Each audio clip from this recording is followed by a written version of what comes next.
So Alison, you just taught this fantastic class. Tell us a little bit about it. So today we did beginning, intermediate, contemporary, and we had a really great time exploring contemporary ideas and what that means. And it's a fusion of a lot of different styles. So we started with our warm-up, and then we got into some improvisation, and then a combination at the end to kind of expand on what we built from the top of class. And this was an enormous class. Do you usually teach hundreds of students like this?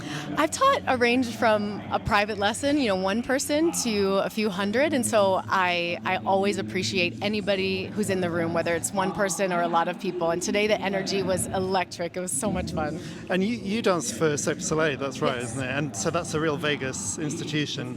What's it like being part of Cirque du Soleil in Vegas? It's so much fun. It's so much fun. We do 10 shows a week, so my body recovery is really important to me. But to get to do what I love on stage every night is an absolute blessing. And I love to get to share what I love at conferences like this. So it's a full circle for me. Great. Well, it's great to have you. Thank you. Thank you. Thank you.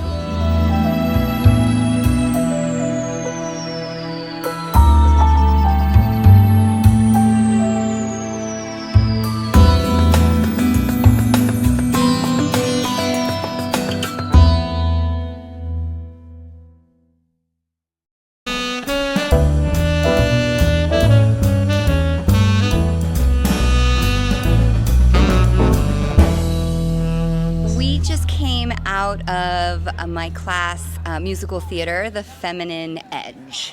Right, and within that class, you had these kind of catchphrases. One was about don't dance apologetically. What does that mean?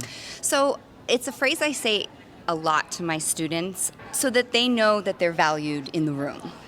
So even if they're not grasping a concept or they're struggling, I want them to remember that I value them in the room, and they should value themselves there as a dancer. So when I say don't dance apologetically, it means dance full out. Take your space in this world. Take your space in this room. And the other thing your sort of catchphrase that I picked up on was around, learning the movement is one thing, but understanding the style is quite another. Yes.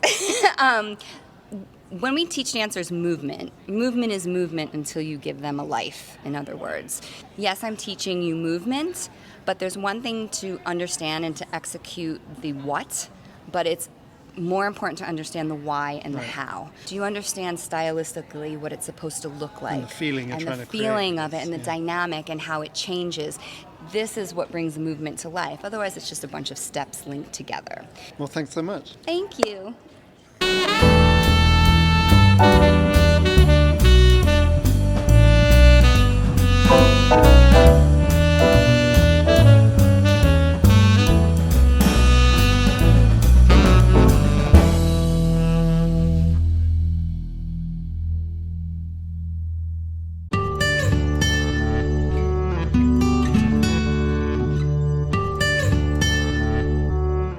I delivered a props class because props are really helpful in training students to, first of all, have more character in their movement, using a fan or something like that. And the scarves always create a beautiful trail and beautiful color. And the students also strengthen their port de bras by having to do all of those big movements. So it's kind of a win-win. It's something you can bring into classes just to brighten it up a little bit and make them laugh a little bit sometimes, have fun, especially in ballet scenarios where maybe they're struggling a little bit and you just want to bring a little levity into the class. I always say to them, if you drop a prop, get it up as quickly as possible, because otherwise the audience is just looking at that prop for the entire number. And I also mentioned to my students here that I teach my students how to fall, because we fall in dance. So sooner or later you're going to fall. People fall all the time in shows, but they make it look good, or they make it look like it's supposed to be, and that's the key.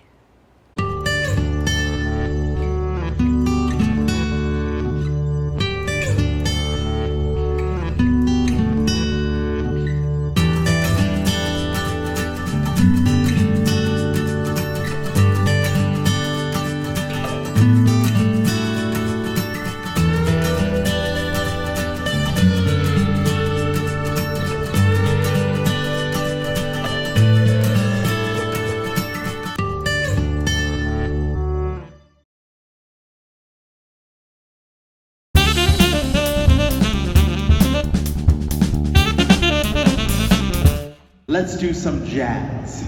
Yeah. I mean, jazz. It was called All About Jazz, and we just got into so much fun jazz technique, all levels, beginner through advanced. I have an eclectic taste of music, and I think we should expose our students to as many genres as possible. So I had a little country, I had a little bit of Latin, I had a little bit of hip hop, and we need to get all of those genres because we can do jazz to all of them. Dance is about coordination, right? So it gives the students a challenge to be able to try to get their coordination. So we may have them doing their arms one thing, their feet doing another. We do that all the time in dance. But when we have an exercise to focus on that, it's great. They're ready to move, they're ready to dance. And coordination usually incorporates a lot of movement, whether it be arms and legs separately, or sometimes you also add another element of the head doing something separately to the arms and legs. So it's fun.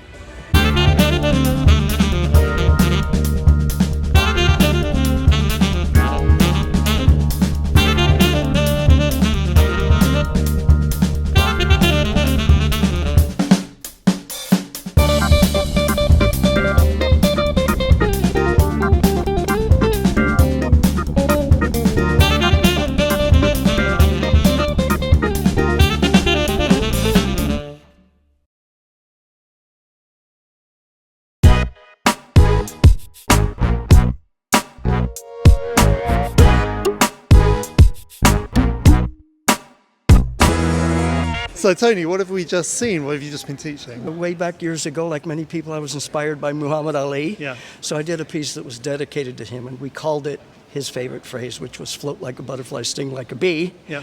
And we put it to tap. The song's called Muhammad Ali, and it was heavy on the tap steps, but we managed to put in a little boxing jabs and crosses, and we had a hook and an uppercut in there. You talked a lot about the importance of gaps, of leaving gaps and not... Yes. And I thought that really came out in this particular choreography. Thank you. That's very important. Tap's conversational.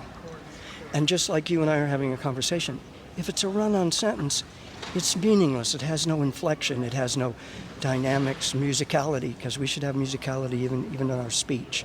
So yes, if you leave holds in it, you can breathe, the audience breathes with you, but it makes more sense conversationally. Tap is very much question-answer. I find even when I dance and I solo and stuff, even if I'm performing a cappella on stage, I may do a step and I may literally say, and, to the audience and back into the rhythm. Right. So it really is a conversation. Yeah, Great. It's conversational for sure. Well, thank you so much. My pleasure, thank you.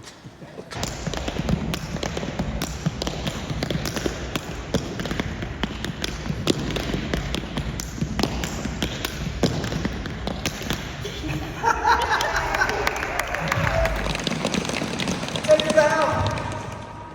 Help me thank Abby for a nice class. Good work, you guys.